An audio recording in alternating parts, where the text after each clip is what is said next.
Seigneur soit avec vous. Et avec votre esprit. Évangile de Jésus-Christ selon Saint Jean.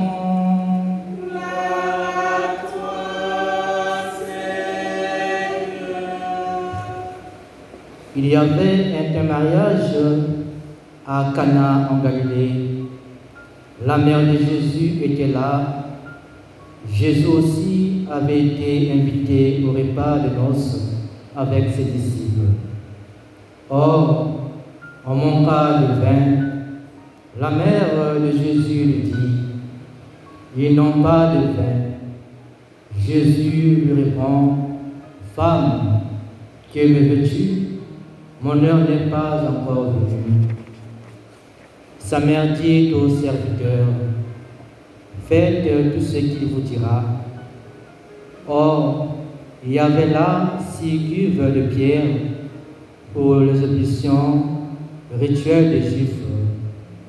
Chacune contenait environ 100 litres. Jésus dit au serviteur: remplissez d'eau les cuves. Et ils le remplirent jusqu'au bord. Il leur dit: maintenant, puisez et portez-en au maître du repas. Ils emportèrent. Le maître du repas goûta l'eau changée en vin. Il ne savait pas d'où venait ce vin. Mais les serviteurs le savaient, eux qui avaient puisé l'eau. Alors le maître du repas interpella le mari et lui dit: tout le monde sert le bon vin en premier, et lorsque les gens ont bien bu, on porte le moins bon. Mais toi, tu as gardé le bon vin jusqu'à maintenant. Quel fut le commencement des signes que Jésus accomplit?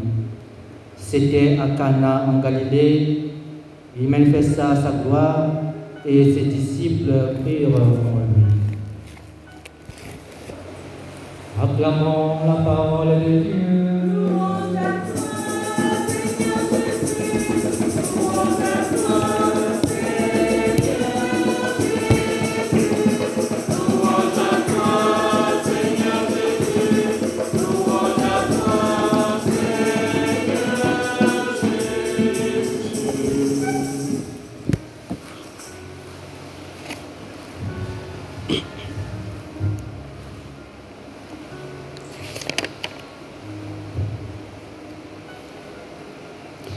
Réjouissez-vous avec Jérusalem, exultez à cause d'elle, vous tous qui l'aimez. La première lecture nous situe dans un climat de joie constante.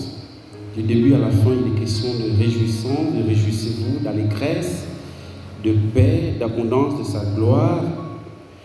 Voici ce que dit le Seigneur: je dirigerai vers elle la paix comme un fleuve et la gloire des nations comme un torrent qui déborde. Il y a une grande promesse de joie, et même qui est une joie qui est la gloire des nations qui va déborder, qui va faire la gloire des nations qui débordera. Et on a envie de dire, l'évangile vient, et je peux dire répondre à cela, accomplir cette promesse du Seigneur. L'évangile que nous avons est très connu puisqu'il s'agit des noces de Cana. Et pour ceux qui prient le chapelet régulièrement ou le rosaire, chaque jour, vous méditez dans le mystère lumineux, le deuxième mystère lumineux qui est celui-ci, les noces de Cana. Et vous avez remarqué que ici, c'est la Vierge Marie qui est présentée en premier dans cet évangile. Ben, ça se comprend parce que Jésus n'est pas encore connu. Il est dit, il y avait un mariage à Cana en Galilée, la mère de Jésus était là. Point. Ensuite, Jésus aussi avait été invité au repas des noces avec ses disciples. Bon, le chapitre 1er de Jean, parce que nous sommes au chapitre 2 de Jean, on a vu que lorsque Jean le Baptiste a désigné Jésus comme l'agneau de Dieu qui enlève le péché du monde. Et il s'est trouvé que 2 de ses disciples ont commencé à suivre Jésus, André et Jean. Et André a entraîné son frère Pierre. Ensuite, André a encore entraîné son ami Philippe. Et Philippe a entraîné son ami Nathanaël. Donc ça fait, Jésus a déjà 5 disciples au moment où ils arrivent à ce mariage à Cana de Galilée. Pourquoi? Il vient avec ses disciples, en fait. Mais on ne le connaît pas encore. Il est un parfait inconnu. C'est la mère de Jésus qui est connue, puisque c'est elle qui est citée en premier, et c'est peut-être grâce à elle que Jésus aussi est invité, en fait. Donc, mais, sauf que ça ne va pas durer longtemps, parce qu'il va arriver que le vin va manquer. Et la Vierge Marie, comme elle est spécialiste des problèmes des autres, en fait, quand je dis des problèmes des autres, c'est-à-dire qu'elle, je le disais ici il n'y a pas longtemps, que la spécialité, l'une des spécialités de la Vierge Marie, c'est l'oubli de soi. C'est-à-dire, c'est l'attention aux autres. Et elle a très vite remarqué que le vin manque. Alors là, la promesse, la fête de la première lecture est gâtée. Parce que là, le mariage risque de finir en vinaigre. C'est tourné en vinaigre parce que, au cœur de la fête, on n'a plus rien pour se réjouir. On n'a plus rien pour réjouir le cœur de l'homme. On dit le vin réjouit le cœur de l'homme, paraît-il. Bon, c'est pas pareil, c'est l'Écriture qui le dit. Voilà. Donc, la Vierge Marie va au-devant du besoin, du manque. Elle va voir son fils. Et elle dit à son fils, ils n'ont plus de vin.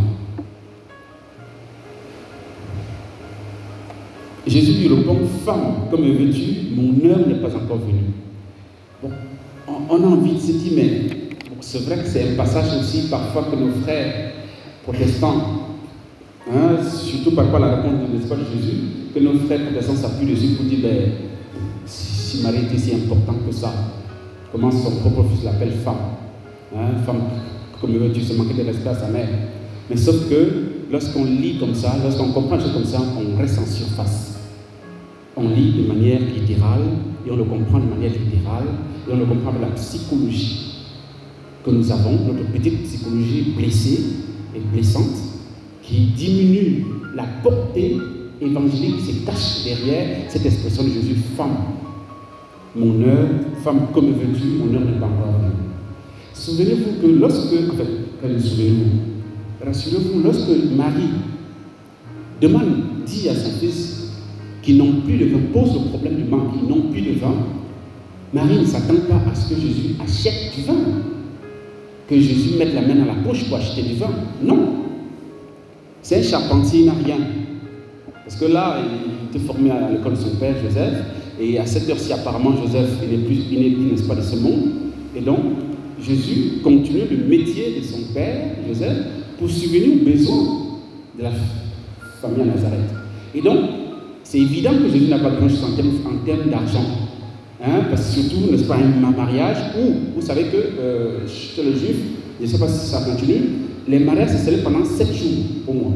C'est-à-dire que pendant toute une semaine, ça boit, vous comprenez pourquoi au milieu de la fête, il n'y a plus rien.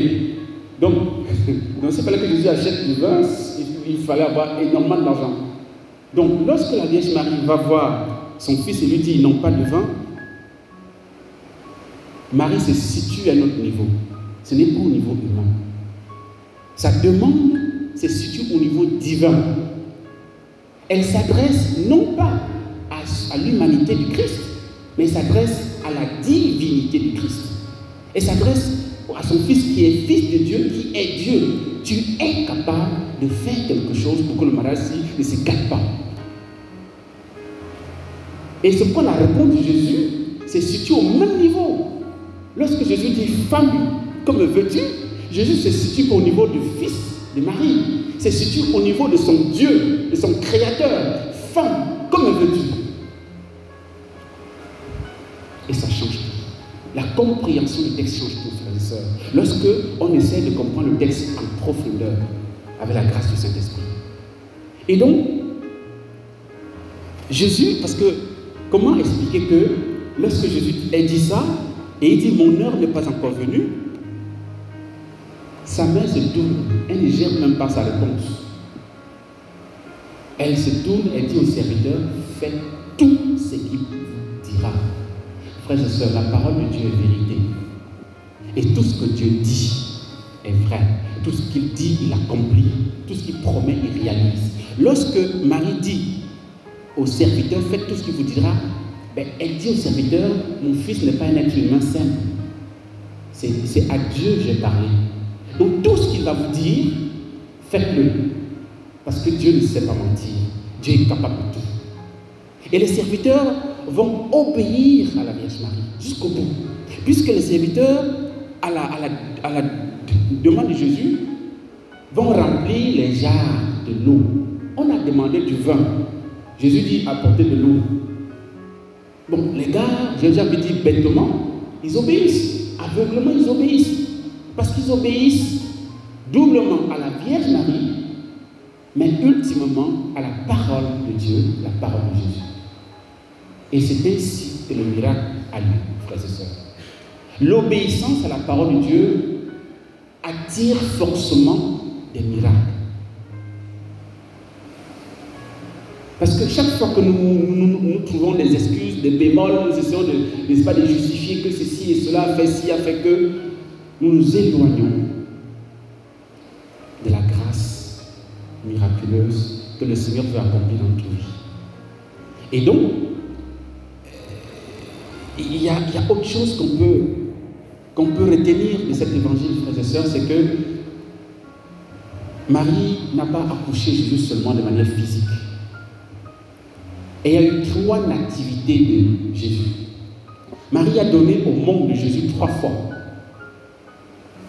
Premièrement, par sa foi, puisque Saint Augustin, ce grand docteur de l'Église, disait avant que Marie ne conçoive Jésus dans sa chair, elle a conçu dans son cœur. Elle a dit oui au projet de Dieu. Et le fait de dire oui au projet de Dieu est un enfantement. Et même ce qui a permis la conception charnelle, physique de Jésus en elle.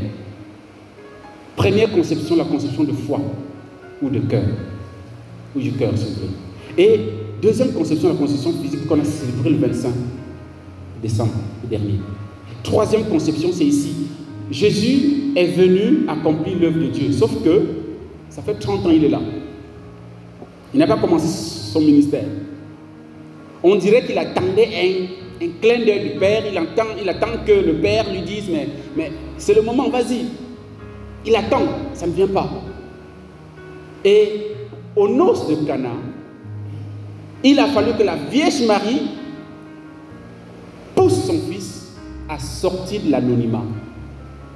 Marie enfante Jésus à la vie publique, au ministère public.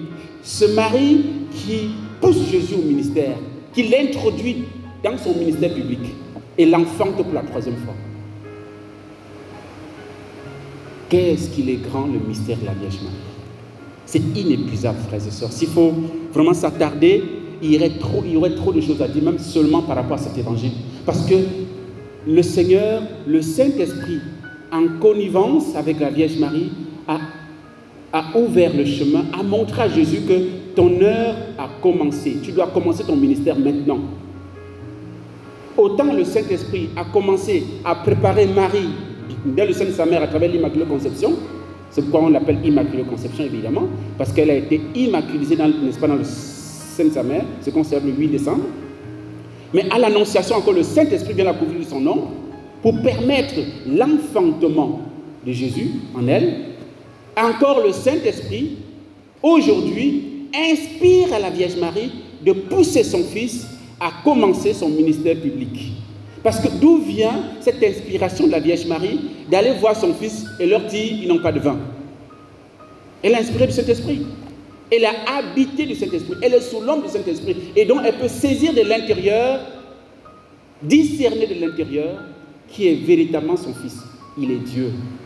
Et donc en tant que Dieu, il peut tout faire. Rien n'est impossible à Dieu, nous dit la parole de Dieu. Et c'est ce que la Vierge Marie fait, en connivence avec le Saint-Esprit.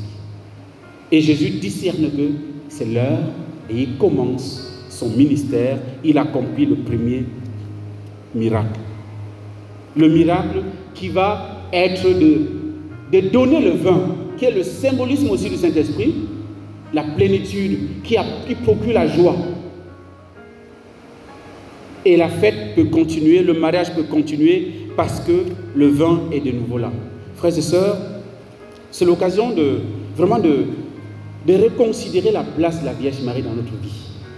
Est-ce qu'elle est véritablement notre mère? Est-ce que nous vivons de son intercession? Est-ce que nous quémandons sa présence? Est-ce que nous la supplions pour toutes les difficultés, toutes les situations impossibles de notre vie, pour nos malades, pour nos maladies même aussi? Qu'elles soient incurables, la Vierge Marie est capable d'obtenir l'impossible de Dieu. Comme elle a obtenu aux noces de Cana. De l'eau, c'est devenu du vin. Et la Vierge Marie, elle n'est pas là pour elle. Elle n'est pas là pour se montrer. Même quand elle le fait, elle s'efface. Au début, il est question d'elle. La mère de Jésus était là. Et ensuite, on dit Jésus aussi était là. Mais à la fin, tel fut le commencement des signes que Jésus accomplit. C'était à Cana en Galilée. Il manifestait sa gloire et ses disciples crurent en lui. Marie s'efface. Marie intercède pour que la gloire revienne à son Fils. Que la gloire revienne à la divinité de son Fils. Ce n'est pas pour elle. Elle est au service. Elle est celle qui est fidèle à cette parole dite à l'ange. Je suis la servante du Seigneur, qu'il me soit fait son parole. Je suis au service de la parole de Dieu. Je suis au service de Dieu, donc je ne peux pas me dérober de ma tâche de servante. J'accomplis mon service, j'accomplis ma tâche et je m'efface. C'est mon Fils qui doit être vu, qui doit être reconnu. C'est sa gloire qui doit être manifeste. Et même le marié est en haut. Il est mis en haut puisque le maître de la boisson dit, le maître des noces, des repas, il interpelle le marié et lui dit, mais mon gars, tout le monde sait d'abord le bon vin en premier. Et lorsque les gens ont bien bu, on aborde le moins bon. Mais toi, tu as gardé le bon vin jusqu'à maintenant. C'est-à-dire que le gars est même élevé. Le maître de repas l'applaudit, alors que ce n'est même pas lui. La Vierge Marie veut même que tous ses enfants, même nous autres, nous passions devant. Elle veut notre réussite. Elle veut que nous soyons des hommes bien, des femmes bien.